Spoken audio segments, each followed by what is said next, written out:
I mean, if you go to the US and talk to US investors, they kind of see you having launched successfully in the Nordics as being an MVP. Like they don't see you launching in the Nordic as you have kind of figured things out. Jørgen Iden is to the point. He is the co-founder and CEO of Crescat. This is an interesting interview. I really like the way that he's building this business. It's definitely one of the most interesting products in the events field right now. Hope you enjoy.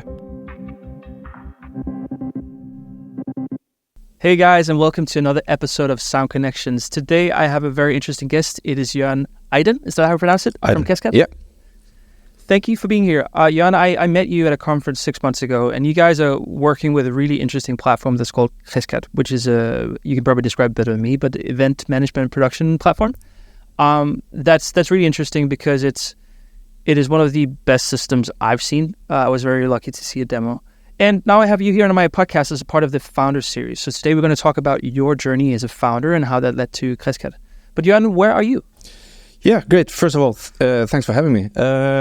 I'm located in Bergen, Norway, the rainy part of the west coast here in Norway. Yeah. And have you grown up there, or what was your story? You've always been in Bergen? Yeah, born and raised in Bergen. I've been here my entire life, except for 2 brief stays in the US. Other than that, I've stayed here my entire life. Studied, worked out of Bergen. Now running Crescat out of Bergen. Cool. And we'll maybe touch briefly about it in the episode. You know, Bergen is maybe a pretty good place to be when it comes to technology and music in Norway if you were to be anywhere. But we can sort of briefly return to that. But Jørgen, you are right now the CEO of Crescat and also the co-founder. And obviously you've had a journey to there. So if it's okay, could you just walk me through what has been your professional career until this point? Yeah. Actually, maybe I should actually start a bit before my professional career, because I kind of always worked with music. We're playing music as a kid, growing up. We're playing in bands and doing a lot of music. Started music high school, and then I suddenly ended up studying classical guitar actually on the university here in Bergen called Guitarist.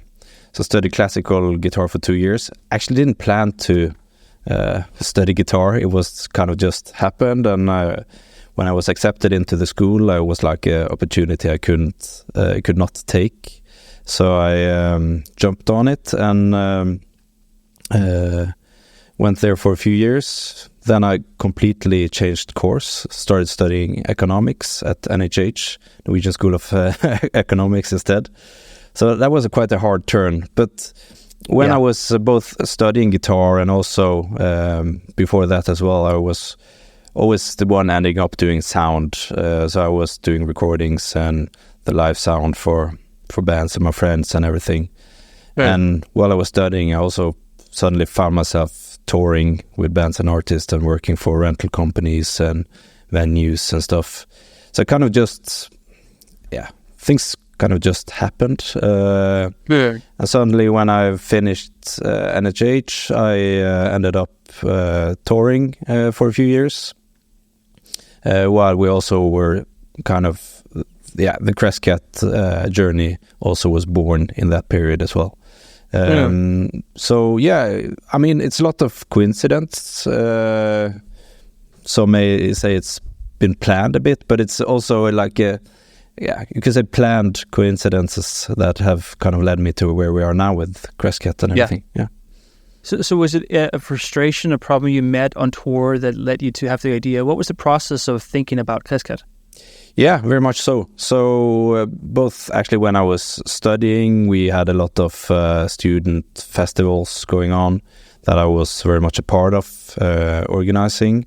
Also on tour and working on venues. I thought when I was studying that like this problem only has to kind of fit for the student unions I was a part of. But then I came out on the real music world and started touring Europe and discovered that it's pretty much the same out there. Working for like the big venues, saw that they struggle with the same thing, and that thing is the lack of distributing information out to everyone that's going to work on that particular event, right? So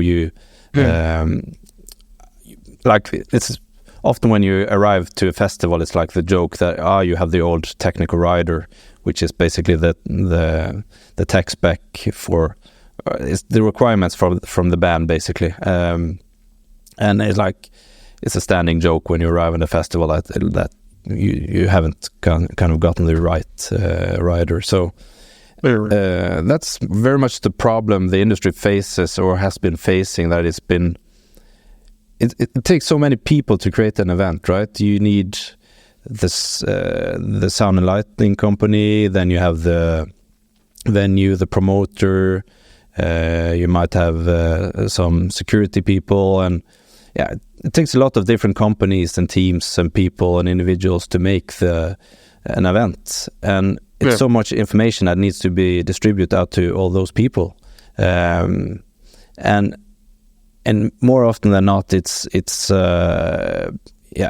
people get maybe one version of the production plan, which is sent to them like a few months in advance, but then it gets iterated as the events progresses, the planning of the event progresses, and then when you end up doing the event, it's like you have the old day sheet, you have the old running order, all timings, like everything is just off from what you expected. So I've turned up to a job 2 hours early or 2 hours too late, and often when you go to sleep at night, you might not even know how long your next work day is going to be, right? So it's lack of information basically is the problem I faced. Yeah, but there's also a difference between recognizing a problem and actually doing something about it. So has there been anything in your life where you've been entrepreneurial, like early in your life, or what's your backstory of getting the motivation to do something about it? Yeah, I think I've been entrepreneurial several times in my life before doing this. Maybe the first entrepreneurial endeavor I had was when I was like 10, 12. I had, I don't know what it's called in English, but I think it's called stick animals. In Norwegian we call it pinnedyr, which is basically a small bug that I had. And the thing with pinnedyr is that they actually... they get a lot of kids. So, and I started selling them to all my friends and made my investment back like 10 or 15 times from going to the store and buying the pinnedyr. So that was probably my first venture. And then, I've done some things after that as well. When I was studying, I bought a lot of guitar equipment in bulk and sold it to all my colleagues and friends as well. And then now Crescat. Yeah, it's still a big leap, but it's very cool to see that at least had that entrepreneurial spirit. Yeah. But how practically did it go down? You there's this problem you faced. Did you find anyone else that recognized that problem? Did you have any co-founders to start with? What was the actual process of having that problem and then pursuing the idea? I started a company with my co-founder Matteo, which also has background from the industry. He's been working a lot with volunteer management and also working as a sound engineer for some time as well. Yeah. So we actually started thinking about the idea when we were studying and doing these student festivals where we kind of encountered the problem. And then we were thinking about it for some time. And then after we've kind of have gotten our degrees from NHH, we applied for a funding grant that the Norwegian Research Council had. So we were granted 1 million kroners from the Research Council in Norway, and that kind of kick-started the whole journey for Crescat. So this was back in 2017. But going from 2017 up to the launch in January 2020 was actually quite a long journey. We spent a lot of time the first few years just talking to people in the industry and really try to understand the problem. we had and coming back to your question earlier, like Bergen is a good place to set up shop if you're working within the entertainment industry or music industry. I think that has probably been one of the keys to our success as well, being in Bergen. We have talked to probably almost the entire industry in Bergen, and no one has kind of not wanted to talk to us. Like, we have encountered just open doors. Everyone has been very eager to share their experience, share what they think we should make, tell us how they do things, share internal plans and documents, and really trusted us with a lot of, I would say, to some degree also sensitive information, because it's somewhat the culture here in Bergen. Like, we share a lot and we help each other succeed, and kind of So that, I think that has probably been one of the very crucial things for us, the ability to actually do this from Bergen, and how well received it has been in the industry. Because that's a very, I would say, theoretically correct way of doing it, is like spending a lot of time of research before you actually develop a product.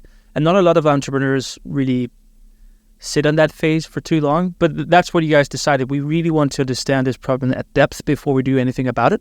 Yes.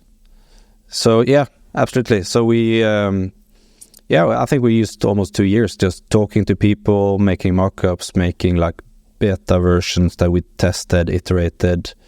And then we did a launch in January 2020, which, for us was like, finally we can start selling this. Then we had a good run for 1.5 months before my co-founder Matteo was hit by a car and ended up in the hospital for a month. And then when he was a few days before he was gonna be let out of the hospital, the pandemic hit and shut down the industry. So we had a flying start to the company. But, wow! No, I remember you telling me this. That's pretty incredible. But before we go into where you are now, because you have made it out on the other side of a pandemic with a lot of momentum. You said you guys got 1 million kronor from the Research Council. That's not something you just awarded.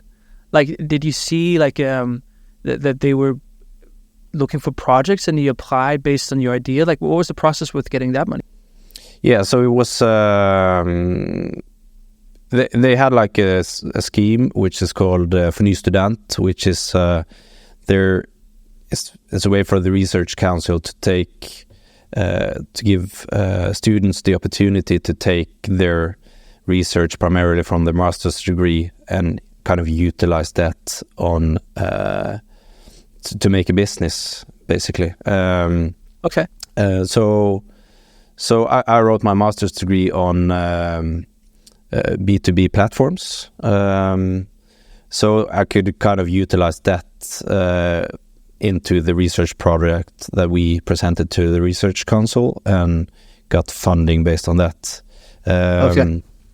Yeah, so that's kind of our way into it, and now we have a B2B SaaS platform, so it kind of fitted well. Cool. That's a very, like, I would say, non-traditional way of approaching it in the music industry. Is like almost like academic PhD kind of style. Yeah. Oh, cool.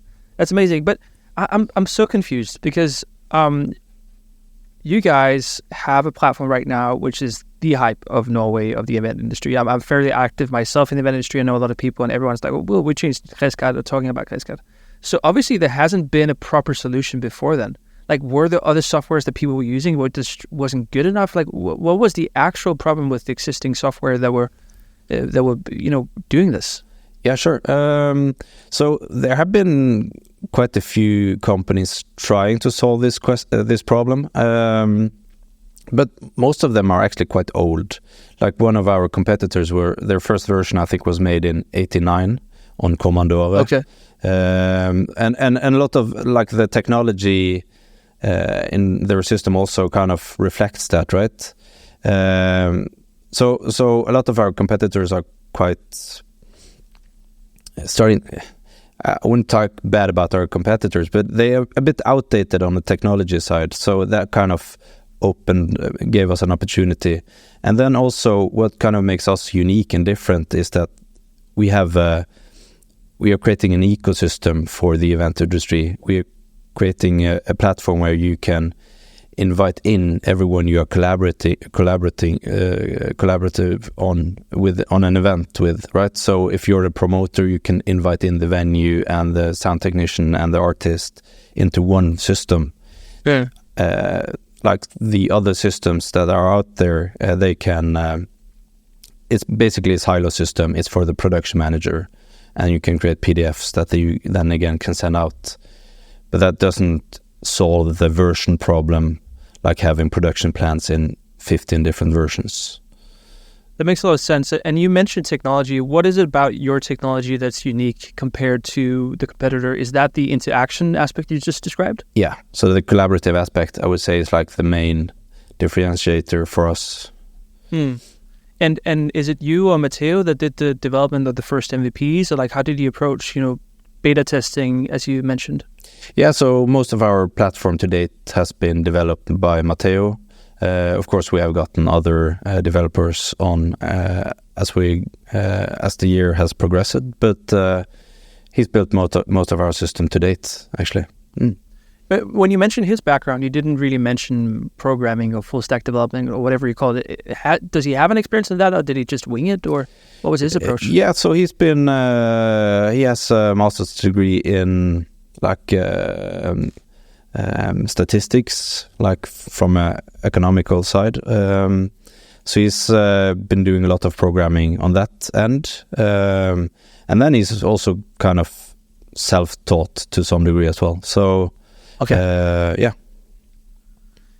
So fast forward a few years, there's a pandemic that happened, and obviously today you guys are really promising. Can you, in my understanding, close the gap between Matteo was in the hospital, there's a pandemic that hit, and then where you are today? Yeah. There was we had, as I said, a good 1.5 months with sales before like everything hit the fan. And then we had that spring was actually quite dark spring, I would say. It was like quite we felt like everything was collapsing, but suddenly, like when we were approaching summer, we actually started to make a lot of sales. We didn't quite understand why, but after a while we understood that a lot of, especially the venues around in Norway, they weren't allowed to lay off their employees. So they need to keep them on payroll and needed to kind of just keep them going and have them do something. So that actually gave us access to working very closely with some of the leading industry experts, further developing the product, and they also started implementing the product into their organization because suddenly they had a lot of time to do that. So it actually gave us access to people we probably never would have had access to without the pandemic happened. So That was actually quite good for us. And then, basically the sales just started picking up, and we've been growing quite steadily ever since. Of course, we have. It's been like the pandemic was a bit volatile in regards to sales, but like overall, it was quite good actually. And when the pandemic was over, like the sales skyrocketed for us. But like during the entire pandemic, also we've seen like a steady 10% month-over-month growth in usage in the system, also, which also kind of indicates that people are very. We've been growing quite steadily, I would say, during the pandemic. So, it's been good overall. And how has the challenge been for you being a CEO? Because, being a sound engineer and understanding the problem and then studying a master's doesn't necessarily give you, let's say, the qualifications or the charisma or like the capability of being a CEO. That must have been a journey for you as well. Absolutely. I mean, I think being a CEO is probably hard. Being a CEO in a startup is probably even harder.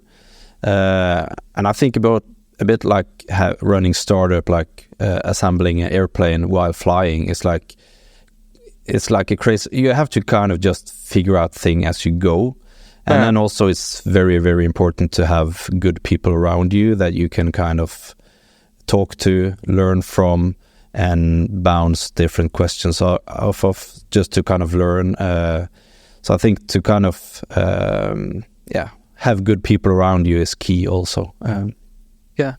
And the way that you lead the company, is that closely together with Matteo, or is it like, how does the leadership structure work in your organization? Yeah, so we're now a team of 11. So kind of the responsibility-wise, I'm obviously the CEOs and have the overall responsibility. Then Matteo basically handles all the development. He's the CTO. So he oversees the developers and the designer and product manager. And I basically oversee the rest of the commercial team. So the marketing, salespeople, customer success and support. Yeah. Okay. Interesting. And where are you heading? Like, what is the goal with Crescat? Basically, I mean, our big vision is to be like the number one leading production software in the world. Yeah. I mean, we kind of, to elaborate a bit on that, we believe that the key to making exceptional events is that everyone has correct information. And to do that, we need to kind of make a system that makes sure that even though if you're a production manager or you're a freelancer, you should have access to the correct, updated and relevant information at all times, right? Yeah. So, I mean, that's kind of our main goal. And to do that, we need to then make sure that everyone working in the live event industry has a profile on Crescat. Yeah. So that's our big vision. So where we're headed right now is that we have currently been selling in Norway. We are now expanding. We're just started sales in Denmark and UK. Hired a salesperson for the UK market, and we recently also signed a deal with Dansk Live, Danish Live, which is an organization for concert promoters and venues in Denmark. So we're now moving into new territories. And yeah, within a few years, we hope to have we're going to have a strong presence both in the Nordics and in the US. Yeah. So with such ambition and you guys scaling, obviously it's hard to do that bootstrapped without investors. What's been your strategy with onboarding capital in the company? Yeah, so we have done like both bootstrapping, but we also have done a few rounds of soft funding. So we have had some funding from Innovation Norway, among others. And then we have taken on, been very selective, but taking on some business angels and now also strategic investors. So we just done 3 funding rounds, small funding rounds, equity rounds with angel investors and a strategic investor. But we try to be very selective with the investors we take on, right? Because we want to, have very good control over the company within the next few years. It's quite crucial to kind of set our vision out to life. That makes sense. When you say you've been selective with investors, what is it in particular you guys have been looking for? We want smart money, right? We don't want just silent capital in the company or some investors that wants to kind of make Crescat their internal system. Yeah. And then kind of forces us to do development in a certain direction that we don't want to do. Because coming back to, we want to have a system that makes life easier for everyone working in the live event industry, right? Yeah. But if we won't end up being an internal system for the production manager in one certain company or for one certain venue, then we would end up not achieving that goal. That makes sense. You know, you guys are a country in Norway and you have expressed global ambitions. Have you already now experienced some limitations by being in Norway country or other places where you could have been? Yes and no, I would say. I think Norway is probably one of the best countries in the world to make an MVP and make like has like use as a playground to test and iterate. And I mean, if you go to the US and talk to US investors, they kind of see you having launched successfully in the Nordics as being an MVP. Like they don't see you launching in the Nordic as you have kind of figured things out. And I think having that approach is also very useful for us because like everything we do as a company is basically just setting up theories and hypotheses and just testing them out, right? We'll try to do that as long as possible, and I kind of forgot the question now. No, it was just if there was benefits of being in Norway or other places, but I definitely think you answered that question. Yeah. Now I think just want to add one more thing, and that's probably like one of the downsides of being in Norway is the access to capital, and then I'm like capital that really understands this industry. Like if you go to London or you go to the US, it's like you found VC funds that only invest within media and entertainment, for example. But in Norway, like the investors just invest in fish oil and fish and oil, right? They're so trained to kind of do investments in that in these categories, and they don't understand the business and the potential in the music industry to a certain degree. So I think that's probably one of the downsides of being in Norway, like access to capital. Yeah, it makes sense. That's one of the things that we're working a lot with in Capella Entertainment is exactly, explaining to investors what music companies are worth, and we're getting capital on behalf of multiple of the companies we have ownership stakes in, and it's difficult, but it's definitely, if you're patient, it's possible. But you said you have some selective investors. Did you guys proactively reach out to investors in order to approach them? Or what was the approach of you guys recognizing, okay, we need investors or we need something, and then to landing those investors? What was the process for you guys? I mean, we have done it quite traditionally, like going out there talking to people a lot, having a lot of meetings, and then basically figuring out if it's a fit. And if it's a fit, then you start exploring like, okay, how much are we willing to go in with, valuation and all those questions. But I think chemistry is probably the most important thing. Yeah. That's great. It's not all companies that go for the smart money, especially in the music industry. When you do it, it's so hard to get a hold of. Yeah. So that, that's really nice that you did that. So when you bring in investors that, of course, also need to make some thoughts about where is this going from an investment opportunity. Do you guys have an exit goal in mind, or what's the thought there? Of course we have an exit goal, but we don't have a super set exit goal. Like we want to see how far we can take the company. And I think that's also what we communicate. We want to take this as far as possible and see how big we can grow this company. And then we, of course, always know different routes to exits, but I think just having the goal to we're going to grow this as big as possible is very important. Just to focus on that. Yeah.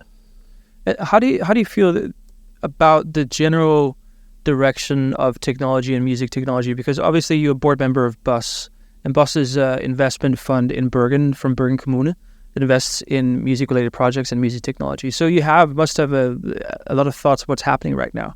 If you were to, talk about the music industry as an investable entity, how do you believe they're doing right now, and what are the opportunities? I think it's the opportunities are huge. I mean, if you look at the industry as a whole, like for example with event management software, which we kind of identify as like that, the market is growing like 15% year over year now. So it's quite good growth. I think you see similar numbers within the music industry as a whole as well. So I mean, it's growing very rapidly and much faster than a lot of other industries, comparable industries. So it's a lot of opportunities, and like my biggest fear is that Norway is going to lag behind because we don't have access to enough capital in Norway. So we end up, so too many companies end up getting financing from outside of Norway and selling their companies outside to other countries basically. So I think that's kind of the biggest fear I have. But I think like how the ecosystem is progressing now, it's a lot of really good and exciting companies that are growing out of Norway now. And I think, I'm very positive. Do you envision yourself as a founder the rest of your life? Like, is this something that is it Crescat that's sort of your calling for now? Or like, this is the founder's journey I'm going to pursue? That's a good question. I think for now it's Crescat I'm going to pursue, and what's going to happen after the Crescat, I have no idea. I haven't planned that far ahead yet. I mean, things kind of just happens. So we'll see. Well, I really hope you guys get some more traction in Denmark and the UK. It's definitely, a product that I hear a lot of people talking really well about. It's sort of been a super precise interview that I really, really like. I don't have any more like big questions to ask you, because I think the same way that your platform is just super to the bone and full of information, the same are you. Like, I think it's sort of a reflection of who you are as well. Is that how you feel about it? Like me as a person? Yeah, because when I talk with you, it's like precise answers, it's thought through. It's the same way that I have the experience on the Crescat platform. Maybe. Actually, I haven't done that reflection yet, but maybe I should sit down and reflect a bit after this podcast. But yeah. Well, thank you, Jørgen. This was a really good episode. I hope it gets some more insight for the listeners of what Crescat is. And again, the purpose is to understand different founders and their journeys and different industry experts of how we can be better at entrepreneurship. I think it's also a really important topic we just talked briefly about investment and investment opportunities. I'm also very passionate about having more focus on investment in the music industry, because I do believe it's key for entrepreneurship. I do believe it's key of holding worth in the country and it just not disappearing out elsewhere. Absolutely. But thank you for your time, Jørgen, and we'll speak soon. Yeah, thanks so much for having me. Thank you.